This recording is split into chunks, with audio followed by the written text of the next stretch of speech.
Olha, a chegada de um bebê é, sem dúvida, um momento mágico, né? Mas junto com toda essa alegria, vem uma preocupação que tira o sono de muita gente. Será que meu plano de saúde vai cobrir o parto?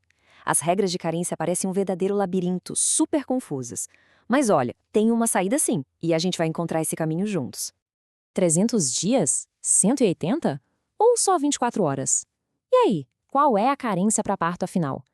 Essa é a grande questão, né? E a resposta? Bom, a resposta depende.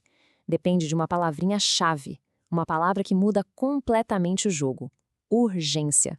E quando a gente entende o poder dessa palavra, todo o planejamento fica mais claro. Então, para a gente sair desse nó, eu preparei um guia bem direto com 6 pontos. A gente vai começar entendendo essa confusão toda, depois vamos direto para as 2 regras de ouro que resolvem quase tudo. De quebra, a gente vai desmentir um mito bem perigoso, descobrir qual é o documento que é a sua carta na manga e, claro, no final, garantir todos os direitos do bebê. Bora lá? Ok, primeiro passo, vamos entender de onde vem tanta confusão. Por que esse assunto parece um labirinto para tanta gente? Olha, se a pessoa está se sentindo perdida com esses prazos, saiba que é super normal. A culpa não é dela, de jeito nenhum. As regras, às vezes, parecem que foram feitas para confundir mesmo. Mas o nosso objetivo aqui é exatamente esse: trocar essa angústia toda por segurança. Porque, no fim das contas, a informação correta é o que dá poder para a gente tomar as melhores decisões, né? E aqui, gente, está o pulo do gato. A chave que resolve quase tudo. Esquece essa ideia de que existe uma carência para parto. Na verdade, existem duas, e elas não se misturam, ok? Uma é para o parto que é agendado, o programado, a outra é para a emergência. Se você entender bem essa diferença, pronto, 90% do problema já está resolvido. Vamos começar pelo cenário mais tranquilo, o ideal, né? Que é o chamado parto a termo. O que é isso? É aquele parto planejado que acontece no tempo certo, geralmente depois da 37ª semana, sem nenhum susto, sem surpresas. Para esse tipo de parto, o agendado, a regra de carência é bem específica. E a regra é essa aí, 300 dias. Esse é o tempo máximo que um plano de saúde pode exigir de carência para cobrir um parto programado, aquele que a gente acabou de falar. Então, se a pessoa contratou o plano e o parto agendado acontece antes de completar esses 300 dias, aí a cobertura não é garantida. Mas e se não for um parto agendado? E se acontecer um imprevisto? Agora, a gente chega na regra que é, talvez, a mais importante de todas. É a que protege a gente nos momentos de maior aperto: o parto de urgência. E o que é isso, afinal? É simples. Qualquer situação que tenha risco, qualquer uma. O bebê resolveu nascer antes das 37 semanas? Urgência. A pressão da gestante subiu e virou um risco? Urgência. Qualquer complicação que exija uma ação imediata? A lei está aí para proteger. E para essas situações de risco, a lei é claríssima e estabelece uma verdadeira regra de ouro. Sabe qual é a carência? Apenas 24 horas. É isso mesmo, 24 horas. Passou um dia da contratação do plano, qualquer emergência, o que inclui um parto de urgência, tem que ter cobertura. Olha só essa tabela. Ela resume tudo e deixa bem visual. De um lado, o parto a termo, o agendado, carência de 300 dias. Do outro, o parto de urgência, o imprevisto, o susto, só 24 horas. Ah, e aquela famosa carência de 180 dias que todo mundo comenta e gera uma confusão danada? Para parto de urgência, pode esquecer. Ela existe sim, mas para outros procedimentos eletivos, sei lá, uma cirurgia agendada que não é urgente. Para parto de urgência, a regra é uma só e não muda: 24 horas. Ponto. Beleza. Então a regra das 24 horas para urgência parece bem simples, né? Parece que não tem erro. Pois é, mas é aqui que mora o perigo. É nesse ponto que alguns planos de saúde tentam usar digamos, uma carta na manga. Uma desculpa que, além de ser ilegal, é muito perigosa. E a gente precisa ficar muito atento a isso. Imagina o cenário. A pessoa está no meio de uma emergência, um parto de risco, e alguém do plano de saúde vira e diz: olha, a gente só cobre as primeiras 12 horas, tá? Depois disso é por sua conta. É de arrepiar, né? É uma ideia aterrorizante.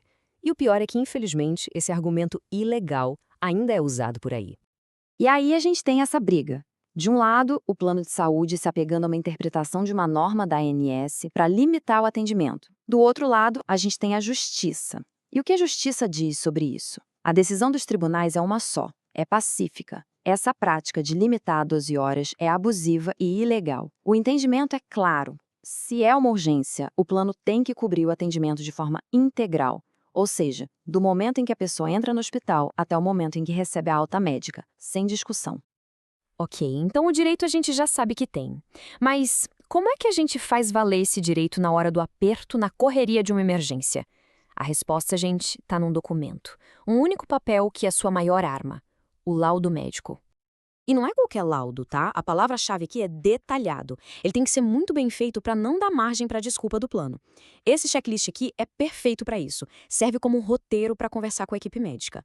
O laudo precisa ter o diagnóstico bem claro, descrever quais são os riscos para a mãe ou para o bebê, justificar por que é uma emergência e, o ponto crucial, tem que estar escrito com todas as letras que a situação é de urgência e não dá para esperar o fim da carência de 300 dias.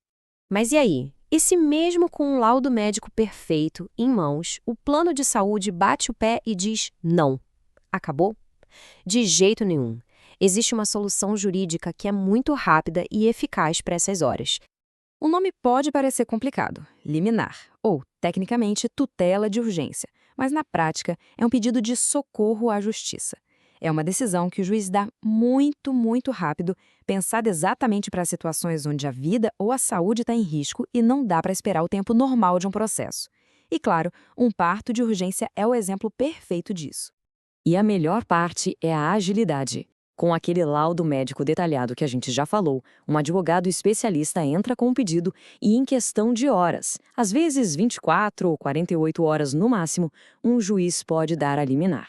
E essa ordem judicial obriga o plano de saúde a cobrir tudo, imediatamente. É a garantia de que a saúde sempre vem em primeiro lugar.